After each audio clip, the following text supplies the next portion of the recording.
کر وہ عیسائی راہب کچھ دیر سوچنے لگا تھا۔ اس کے پاس جو کتاب موجود تھی اس کے بوسیدہ ورق پلٹنے لگا تھا۔ پھر اس راہب نے کہا کہ جاؤ اس کے والد کا نام بھی دریافت کر کے آؤ۔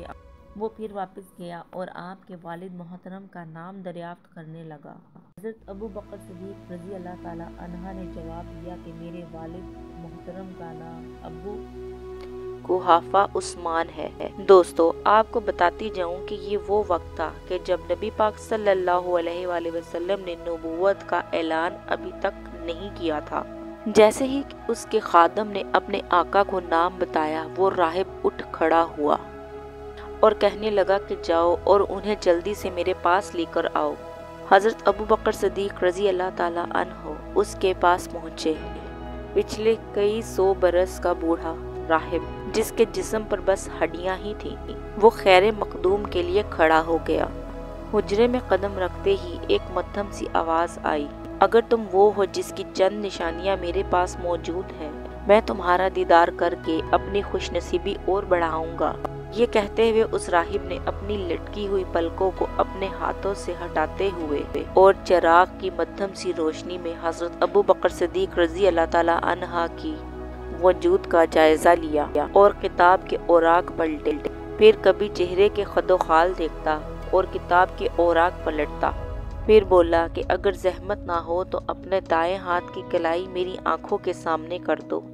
کلائی پر اس کی نظر پڑتے ہی اس کے جذبات بے قابو ہو گئے اور لرزتے ہوئے ہونٹوں سے انگلیوں کا بوسہ لیتے ہوئے کہا، اگر اجازت ہو تو میں تمہیں امیر المومنین حضرت ابو بکر صدیق کہہ کر پکاروں۔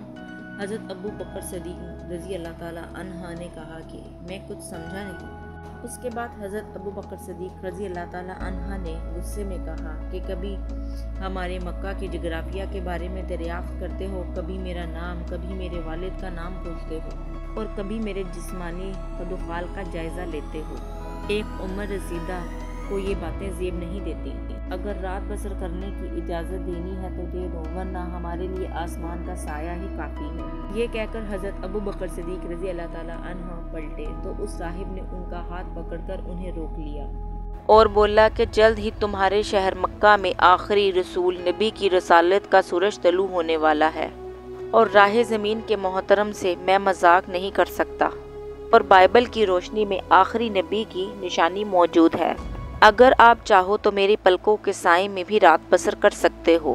یہ سن کر آپ رضی اللہ تعالیٰ عنہ تیزی سے پلٹے اور دوسرے کمرے میں جا کر لیٹ گئے، اور تمام رات وہ ان باتوں کو سوچتے رہے، پر ایک پل کے لیے بھی انہیں نیند نہ آئی۔ صبح کو جب آپ رخصت ہونے لگے تو بوڑھا راہب نے آپ کی پیشانی کا بوسہ لیا اور روتے ہوئے کہا کہ جب تمہاری زندگی میں فیضان الہی کی صبح کا سورج طلوع ہو تو مجھے اپنی دعاؤں میں ضرور یاد رکھنا۔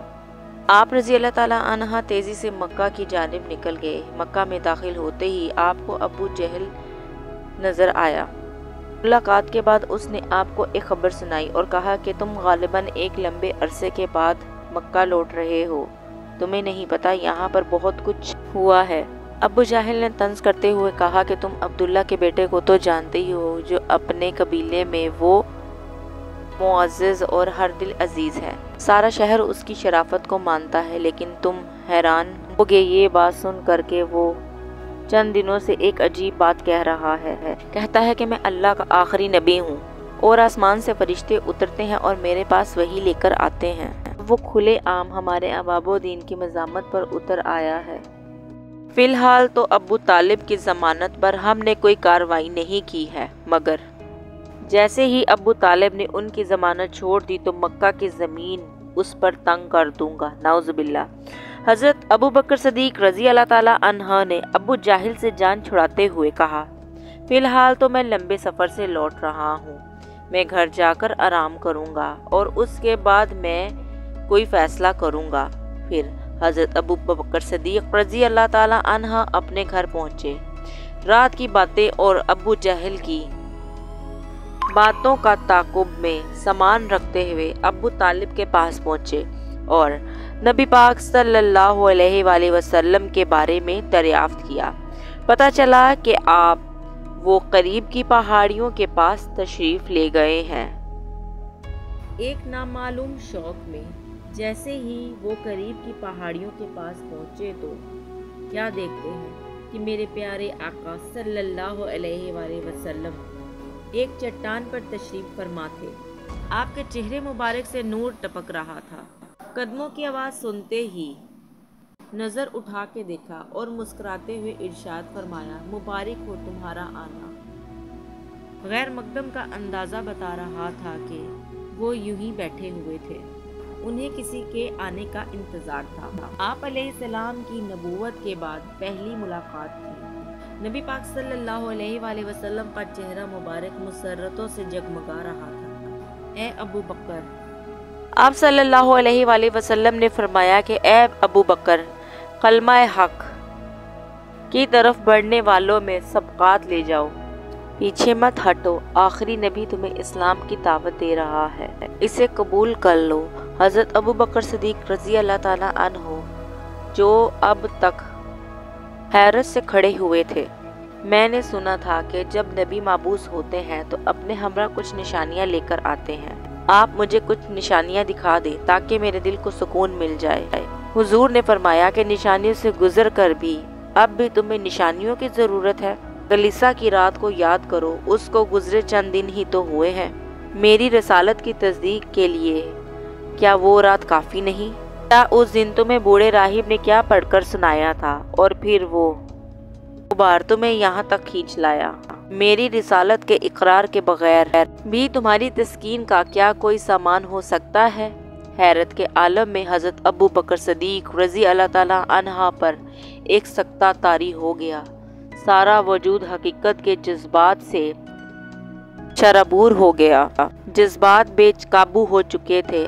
اب مجھے کسی اور نشانی کی ضرورت نہیں، میرا دل پہلے ہی ایمان لا چکا تھا۔ زبان سے بھی کلمہ حق کا اقرار کرتا ہوں کہ آپ اللہ کے آخری نبی ہیں، اور اس طرح اسلام کے عقیدے کا اظہار کر کے پہلے مسلمان علماء حضور میں آ گئے، اور وہ امیر المومنین حضرت ابو بکر صدیق رضی اللہ تعالیٰ عنہ کہلائے۔